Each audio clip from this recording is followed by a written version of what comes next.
Masigasig na tiningnan ni Xiao Xuan ang kulay lila na aura at ipinaliwanag, sinasabing sa loob ng Hongmang Purple Chi, ang mga cultivators na nag-cultivate ng matagal ay madaragdagan ang kanilang luck. Nagsalita hanggang sa puntong iyon, lumingon siya upang tingnan ang dalawang female disciples na sumusunod sa likuran niya at nagpatuloy. Ang mga nag-cultivate ng matagal sa Hongmang Purple Chi ay maaaring pagpalain pa ang kanilang luck. Kung makakakuha ka ng first place ngayong taon, sinasabing makukuha mo ang top Hongmang Purple Chi. Masiglang sumagot si Su Han, Shifu, kapag bumaba ang Purple Chi, magkakaroon ng mga pagbabago ang buong Mountain Peak. Nagulantang si Lin Ziyi nang marinig ito, hindi ko inaasahan na ang Hongmang Sect, bagamat hindi masyadong sikat, ay mayroong ganoong kamangha-manghang kayamanan. Tuwang-tuwa si Xiao Xuan na kinumpirma, tama. Nang una kong malaman, labis din akong nagulat. Sino ang nakakaalam, marahil ang Hongmang Sect ay dating isang pangunahing sect.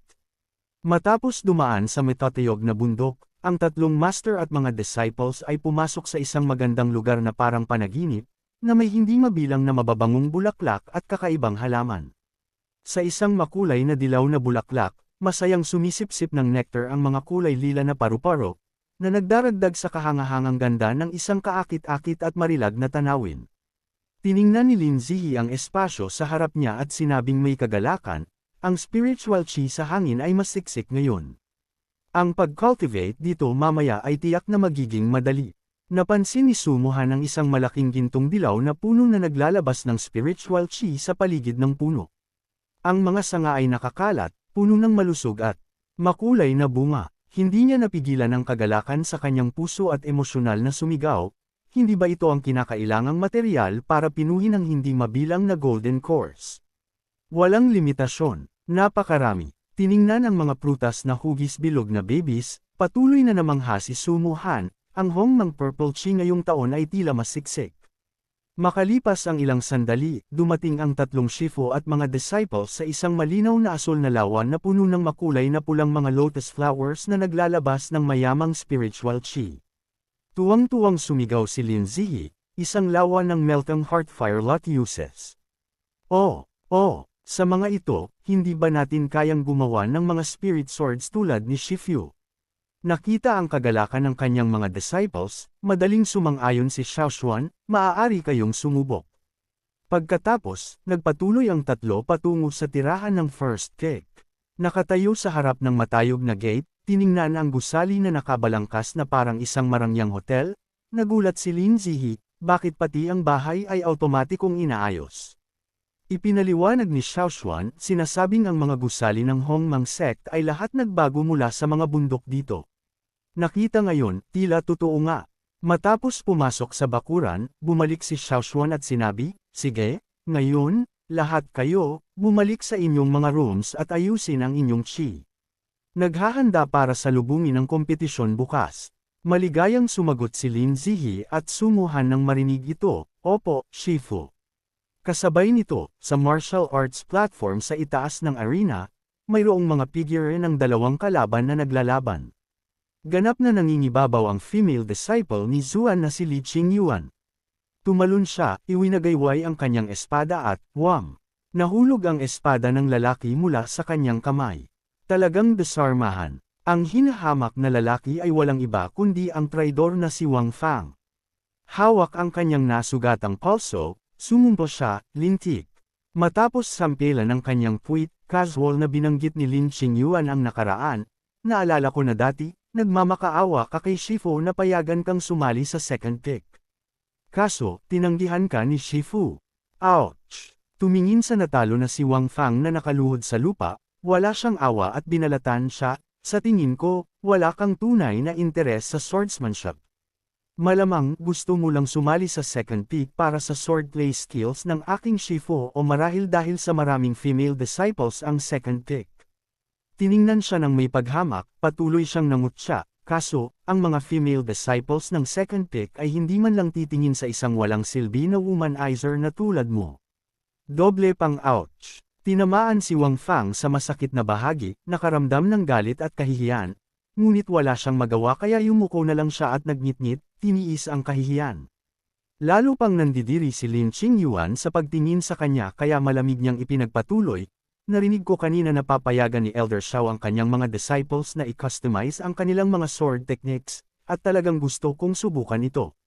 Ngayon, tila gaano man kagaling ang sword technique, kung ang tao ay hindi magaling, ang sword technique ay ganoon lang din. Sayang, kung ang laban na ito ay si Lin Ziyi, magiging magaling iyon. Galit na galit si Wang Fang matapos masaktan sa salita ni Li Qingyuan, ngunit wala siyang magawa kaya ipinulot na lang niya ang kanyang mga daliri sa lupa sa pagkadismaya. Sa oras na ito, umalangaw-ngaw ang isang gang na sinundan ng boses ng announcer, ang sixth pick ay natalo sa 3 laban at disqualified. Matapos ang anunsyo, tumalikod si Lin Qingyuan at umalis, naiwan si Wang Fang na nakaluhod sa stage, nalulumbay at walang buhay. Binagsak ni Wang An ang kanyang hita nang marinig niya na naalis na ang kanyang pick sa competition. Pagkatapos ay galit na sumumpa, isang tumpok ng walang silbi na basura. Bumaling siya sa disciple sa likod niya at nag-utos, hanapin mo si Senior Marshal Brother Wang Changfang. Sabihin mo sa kanya na ang sixth pick ay walang pag-asa na umaban. Maghanda para sa pinakamasamang sitwasyon. Kapag ibinigay na ang Senadorias, atakihin ang bundok at agawin ang Hongmang Purple Chi. Sumunod ang disciple at sumagot, opo. Nagbago ang eksena sa ikalawang araw ng kompetisyon. Sa oras na ito, ang taong malapit ng labanan si Lin Ziyi ay si Bai Luri ng second pick. Winagayway ang espada sa kanyang kamay, sinabi niya ng may halong biro, taos puso akong gustong matuto mula sa iyong swordsmanship, junior martial sister. Hindi mo naman siguro gagamitin ang Dharma artifact para patayin ako, hindi ba? Sumagot si Lin Ziyi nang may inosenteng ngiti, puno ng panunukso. Mahirap sabihin. Malakas na inapak ni Bai Luri ang kanyang paa sa lupa at lumipad patungo sa kanyang kalaban, humahamon, kung gayon, ipakita mo sa akin ang iyong tunay na kakayahan. Tiningnan ni Lin Ziyi ang figure na lumilipad patungo sa kanya at naisip niya, mula nang makuha ko ang bead sword, ganap na nagbago ang aking pag-unawa sa swordsmanship. Itinaas niya ang Lin family's treasured sword. Ang kanyang matatalinong mata ay naglalabas ng 2 matatalim na agos ng lingki. Kalmado ang kanyang isip, nagkaysa sa mahalagang espada sa harap niya at tahimik siyang sinabi, Heaven Sword, Body Sword, Clarity of Heart. Maingat niyang iniiwasan ang isang atake habang inihuhulog ang espada mula sa kamay ni Bai Luri. Mabilis na parang kidlat, masaya siyang naisip sa kanyang puso, pakiramdam ko, madali kong makita ang mga kahinaan ng kalaban. Labis na nagulat si Bai Luri sa kahangahangang swordsmanship ni Lin Ziyi. Tiningnan niya ang kanyang walang laman na kamay at hindi maiwasang sumigaw, ah! Matapos ang ilang sandali ng pagkabigla, magalang niyang pinag-isa ang kanyang mga kamay at sinabi, Junior Martial Sister swordsmanship ay walang kap-oras. Aminin kong talo na ako. Kasabay nito, umalangaw-ngaw ang boses ng announcer, natalo ang second pick. Ang huling nagwagi, ang 7th pick. Sa mga manunood, matapos masatisfy sa magagandang galaw ng espada na nilikha ni Lin Ziyi, nagsimulang kumilos ang mga babae sa kanilang mga puso, nagkakamot at nagsasabi sa isa't isa, hindi ko inaasahan na si Elder Xiao, na tahimik sa loob ng ilang taon, ay babangon ngayon. Nagtataka ako kung anong uri ng tao ang makakakuha ng atensyon ni Elder Xiao. Bumalik si Lin Ziyi sa kanyang pwesto. Bago pa man siya makaupo, nakatanggap siya ng papuri mula kay Xiao Xuan, ang sword na iyon kanina ay talagang maganda. Masayang ngumiti si Lin Ziyi sa papuri ng kanyang shifyo. Hey! Tamang-tama, hindi mabilang na pulang talulot ang biglang lumipad sa hangin, sinundan ng isang matamis na boses na parang awit ng ibon. Lumapit si Xiao Diwan Tianji Sashi kay Xiao Xuan, nakaabot ang kamay.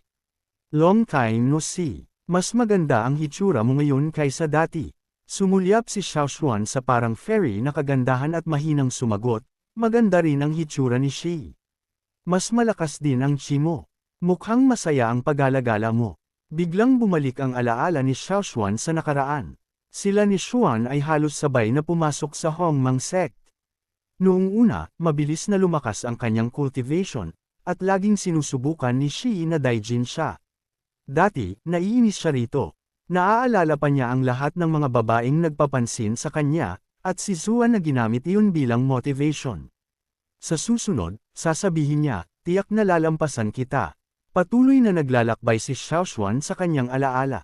Kalaunan, nanatili sa parehong antas ang kanyang cultivation, ngunit si Shi lang ang tanging nasa sect na pantay pa rin ang trito sa kanya. Naaalala pa niya nang maligas siya at malungkot, naglulungkot at umiiyak. Hinawakan siya ni Zuan sa leeg at sinabihan, ano ang itsura mo ngayon? Kung ayaw mong pagtawanan, magsanay ka sa akin. Kung mas naisip ni Xiaoshuan ang kabutihan niya noon, lalo siyang nakaramdam ng pasasalamat. Kaya, nang lumapit si Zuan para makipag-usap, tumayo si Xiaoshuan at malugod siyang binati, salamat sa pagtingin mo sa akin, Shi. Congrats sa pagkakaroon mo ng dalawang magagaling na disciples. Masaya ang lahat kapag may magandang nangyayari. Gaano ka katagal magplano na manatili ngayon? Casual na sumagot si Zuan, nagpaplano akong manatili ng ilang araw. Iniligtas mo ang dalawa kong disciples noong nakaraan, kaya dinala ko sila rito upang pasalamatan ka. Pasalamatan ako sa pagliligtas sa kanila.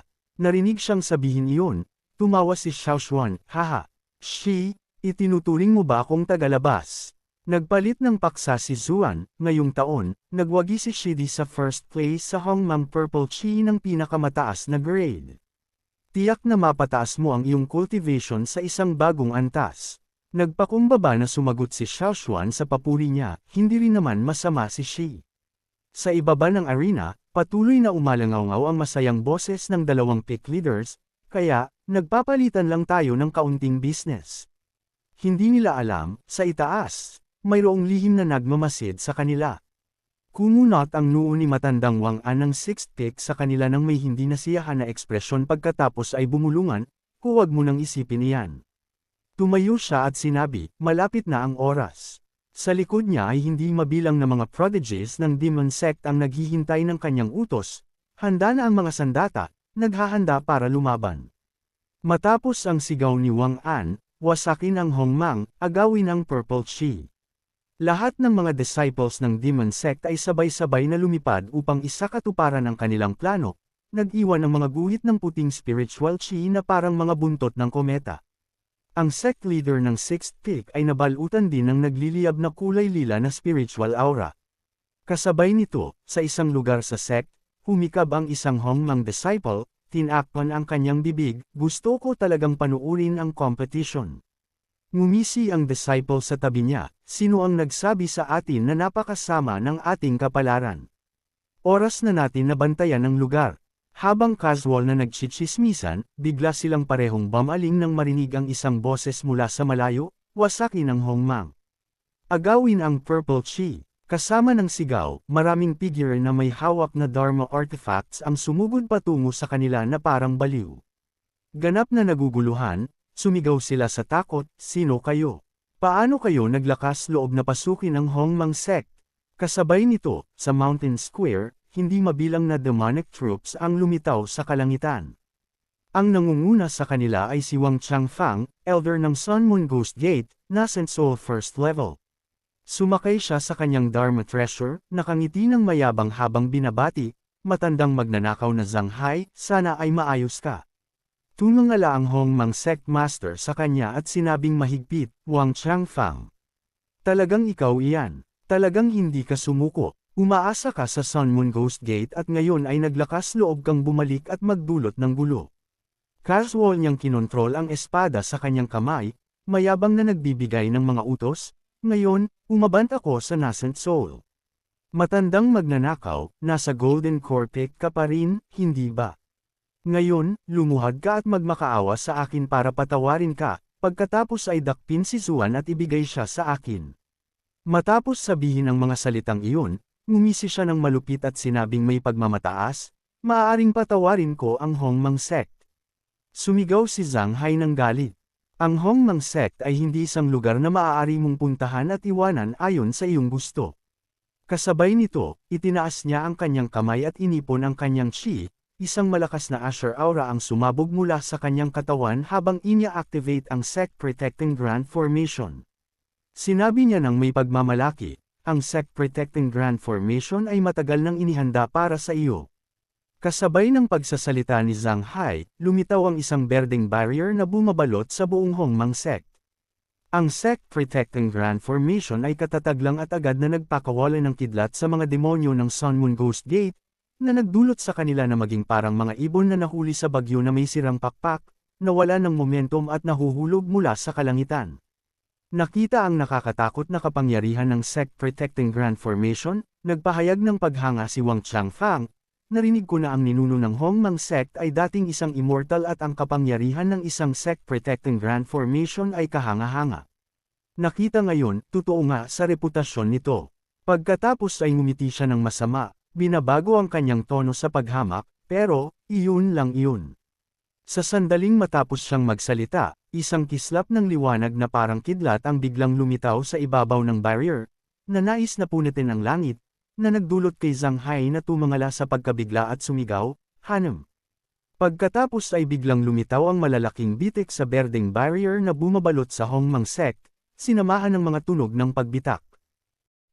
Like, comment, share, and subscribe naman dyan mga ito go. Maraming salamat po.